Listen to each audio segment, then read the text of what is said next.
NPL में मचा दिया तबाही। हाँ जी, आप सही सुन रहे हो। एनपीएल में मचा दिया तबाही, यानी कि काठमांडू वर्सेस चितवन बीच आज मैच था।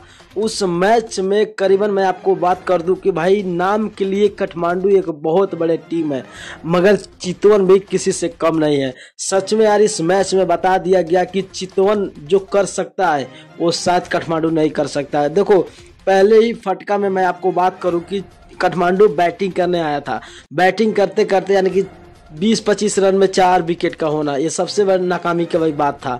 उसके बाद कुछ हद तक अच्छा खेलते गए और 111 रन बनाकर 112 रन का टारगेट दिया काठमांडू ने चितवन को। और चितवन जब बैटिंग करने आई तो 5 विकेट गंवाकर चितवन ने अच्छे और सोच के साथ बैटिंग किया और बैटिंग करते चितवन ने 17.5 ओवर में यानी कि गजब की बैटिंग प्रदर्शन किया और मैच को 112 रन बनाकर जीत हासिल कर लिया। हाँ भाई, आप सही सुन रहे हो। चितवन को जो कमजोर समझते थे, भाई चितवन वैसा नहीं है जो किसी के सामने झुकेगा, और चितवन ने भी झंडा लहरा दिया। तो आज आप लोग चितवन को कांग्रेचुलेशन जरूर लिख के जाना। और एक न्यूज़ क्या है कि जनकपुर वर्सेस करनाली यस बीच मैच है, उसमें आप लोग कमेंट करना कि कौन सा टीम आज मैच जीतेगा। और नए होंगे तो चैनल को सब्सक्राइब कर जाना। एनपीएल को F to Z अपडेट आपको मिलता रहेगा। ओके भाई, मिलता हूँ नेक्स्ट वीडियो में।